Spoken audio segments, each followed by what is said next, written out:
सर्व महापुरुषांच्या पुण्यस्मृतीस विनम्र अभिवादन करतो। या तालुक्याचे भाग्यविधाते स्वर्गीय भाई गणपतरावजी देशमुख साहेबांच्या पुण्यस्मृतीस विनम्र अभिवादन करतो।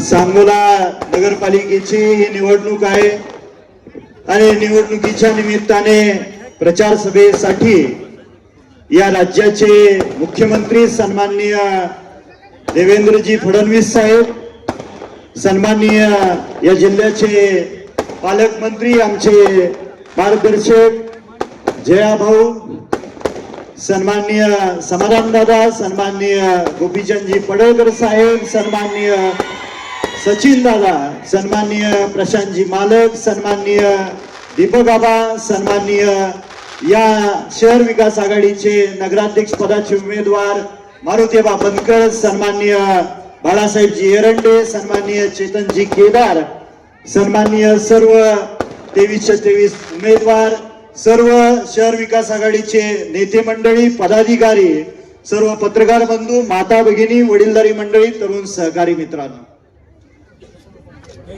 देवाभाऊ सांगोल्यामध्ये पहिल्यांदाच शेतकरी कामगार पक्षाने, भारतीय जनता पार्टी आणि दीपक आबा गट रिपब्लिकन पार्टी एकत्र येऊन निवडणुकीला सामोरे जातो।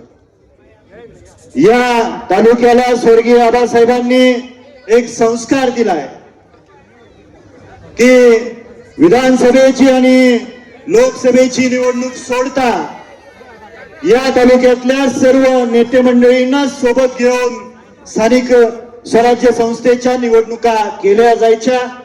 त्याच पद्धतीनं आम्ही सुद्धा त्याच विचाराने पाऊल टाकलं।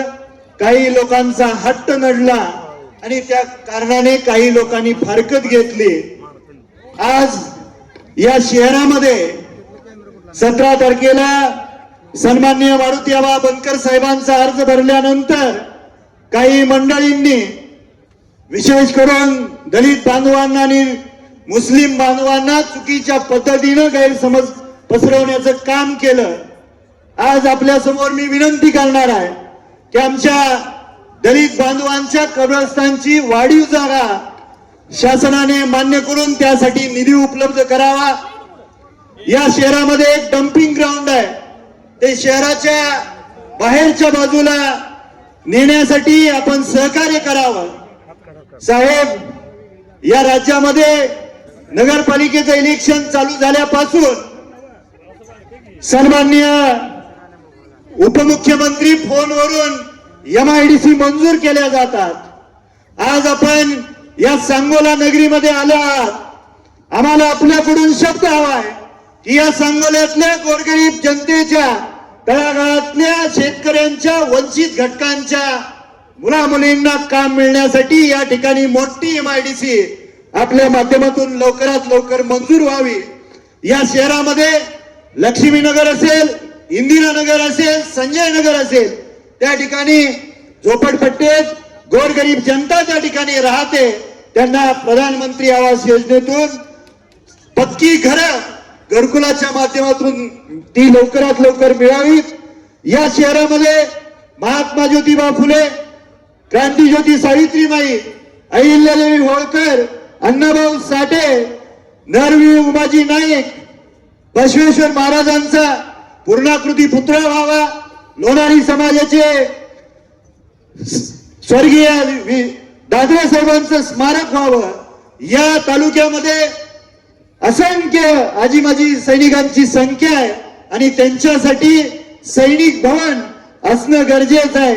आणि या शहरामधल्या आणि तालुक्यातल्या अनेक समाजांची समाज मंदिरं प्रलंबित आहेत, ती लवकरात लवकर आपण मंजूर करून त्याला निधी उपलब्ध करून द्यावा, एवढी या तालुक्याच्या आणि शहराच्या तमाम जनतेच्या वतीने आपल्या समोर विनंती करतो। सर्वांना, विशेष करून शेतकरी कामगार पक्षाच्या कार्यकर्त्यांना माझी विनंती आहे, स्वर्गीय आबासाहेबांनंतरची ही नगरपालिकेची पहिली निवडणूक आहे।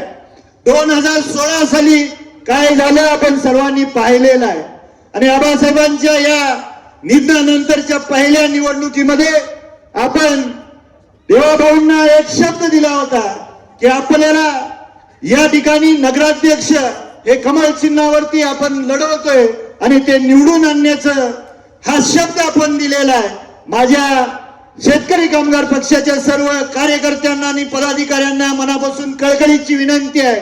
शेतकरी कामगार पक्षाचा एक विश्वास आहे, विशेष करून या तालुक्यातला शेतकरी कामगार पक्षाने ज्या ज्या वेळेस शब्द दिला आपल्या सहकाऱ्यांना त्या वेळेस तो पूर्ण केलेला आहे. आणि त्याच्यासाठी इथून पुढच्या 2 दिवस रात्रीचा दिवस करून या नगराध्यक्ष पदाचे उमेदवार सन्माननीय मारुतीबा बनकर साहेबांच्या चिन्हासमोर, नावासमोरचं चिन्ह आहे कमळ, त्याच्या समोरचं बटन दाबून भरघोस मताने आपण विजय करायचा आणि शहर विकास आघाडीच्या 23 उमेदवारांना मोठ्या मताधिक्याने विजय करायचा आहे.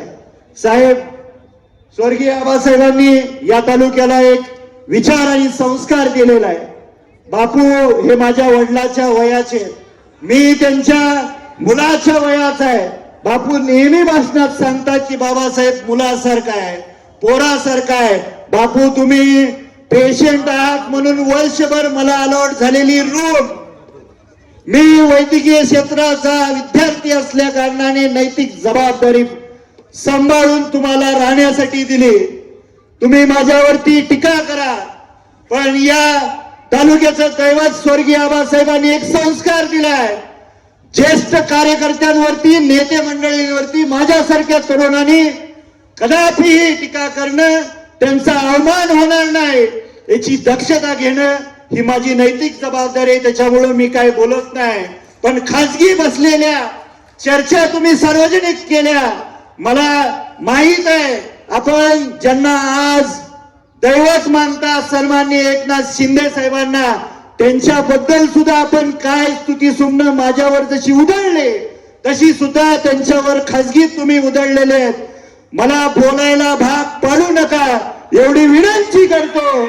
आणि परत एकदा आपल्या सर्वांना विनंती करतो की नगराध्यक्ष पदाचे उमेदवार सन्माननीय मारुतीबा बनकर यांना प्रचंड बहुमताने विजयी करा.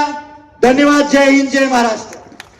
जनमत सबस्क्राईब करा, लाईक करा, शेअर करा.